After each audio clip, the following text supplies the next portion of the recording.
साथियों नमस्कार। छत्तीसगढ़ श्रमायुक्त दर श्रमिक कलेक्टर दर श्रमिक मोर्चा के द्वारा कर्मचारियों की समस्याओं को लेकर वित्त मंत्री ओपी चौधरी जी से मुलाकात की गई है। साथ ही उनको समस्याओं को लेकर ज्ञापन भी सौंपा गया है। 3 अलग अलग ज्ञापन वित्त मंत्री ओपी चौधरी जी को सौंपे गए हैं और हर एक ज्ञापन के माध्यम से उनका ध्यान आकृष्ट कराया गया है कि जो अनियमित कर्मचारी हैं उनकी जो समस्याएं हैं उसको कैसे दूर किया जा सकता है। इसको लेकर सुझाव भी पत्र के माध्यम से दिया गया है। पूरी जानकारी आपको विस्तार से इस वीडियो के माध्यम से बताऊंगा। आपसे निवेदन है कि अगर पहली बार चैनल पर विजिट कर रहे हैं तो चैनल को सब्सक्राइब करना ना भूलें, बेल आइकन को प्रेस करके उसको ऑल पर सेट कर लें, जिससे आपको कर्मचारियों से संबंधित जानकारी इस चैनल के माध्यम से लगातार मिलती रहे। साथ ही आपको बताना चाहूँगा कि प्रदेश में जो दैनिक श्रमिक कर्मचारी हैं उनको वर्तमान में जो वेतन दिया जा रहा है वह HRMR प्रणाली के अंतर्गत दिया जा रहा है, जिसमें भ्रष्टाचार की कई प्रकार की शिकायतें देखने को मिल रही हैं।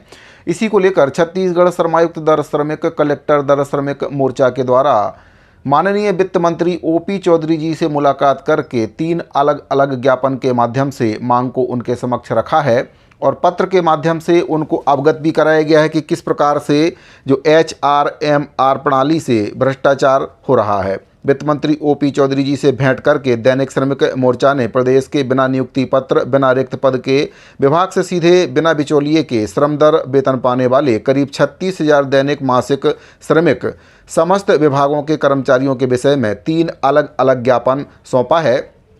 वहीं पर 1948 न्यूनतम मजदूरी के अंतर्गत हर 5 वर्ष में होने वाली वेतन वृद्धि जो कि लगभग 8 वर्ष से लागू नहीं हो पाई है, वह भी ज्ञापन सौंपा गया। और दूसरा ज्ञापन अलग अलग 30 प्रकार के अनियमित कर्मचारियों को मोदी की गारंटी घोषणा पत्र 2024 के पेज नंबर 28 बिंदु क्रमांक 2 में जो वादा किया गया भाजपा के द्वारा, उसके अनुसार बारीक कमेटी में नियमित कर्मचारी की तर्ज पर सदस्य बनाने की मांग उनके द्वारा की गई है। साथ ही जो तीसरा ज्ञापन सौंपा गया है उसमें जो मांग की गई है कि ई कुबेर या ई कोष से सभी दैनिक श्रमिकों को श्रम सम्मान #18 की तर्ज पर नया हेड बनाकर वेतन भुगतान किया जाए। साथ ही HRMR व्यवस्था को समाप्त करते हुए विभागों से इस प्रथा को बंद करने का उनके द्वारा अनुरोध किया गया। इसके संबंध में भी ज्ञापन सौंपा गया है। इस अवसर पर सत्यम शुक्ला, प्रदेश प्रवक्ता महासचिव आकाशदीप राठौर उपस्थित थे। उनके द्वारा जानकारी दी गई कि ई कुबेर वेतन भुगतान व्यवस्था अगर लागू होती है तो इससे वित्त विभाग के पास सभी दैनिक श्रमिकों की जानकारी हर माह पहुंचेगी और 30 प्रकार के अनियमित कर्मचारियों को अगर कमेटी में सदस्य बनाया जाता है तो जो धरना प्रदर्शन है और रैली प्रदर्शन ये सब बंद हो जाएंगे। न्यूनतम मजदूरी की भी इसमें चर्चा की गई है कि अगर न्यूनतम मजदूरी की जो वृद्धि प्रदेश में अगर होती है तो प्रदेश के करीब 87,000 रसोईया कर्मचारी और 45,000 सफाई कर्मचारियों का जो वेतन है वह इससे बढ़ जाएगा, जिससे भाजपा के द्वारा जो घोषणा पत्र में वादा किया गया है वह वादा भी पूरा हो जाएगा। तो 3 पत्रों के माध्यम से छत्तीसगढ़ श्रमायुक्त दर श्रमिक कलेक्टर दर श्रमिक मोर्चा के द्वारा माननीय वित्त मंत्री ओपी चौधरी जी को ज्ञापन सौंपकर उनको समस्याओं से अवगत कराया है कि किस प्रकार से प्रदेश के जो कर्मचारी हैं उनके साथ भ्रष्टाचार हो रहा है।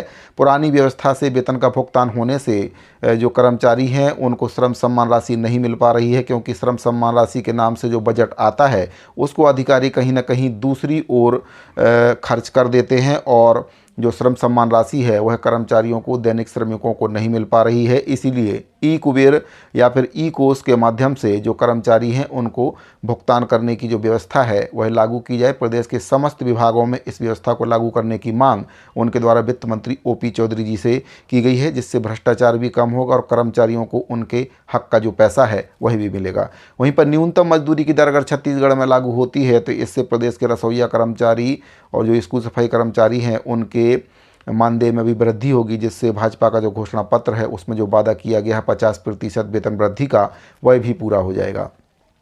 तो 3 अलग अलग ज्ञापन सौंपकर छत्तीसगढ़ श्रमायुक्त दर श्रमिक कलेक्टर दर श्रमिक मोर्चा के द्वारा माननीय वित्त मंत्री ओपी चौधरी जी का ध्यान कर्मचारियों की समस्याओं पर आकृष्ट कराया गया है।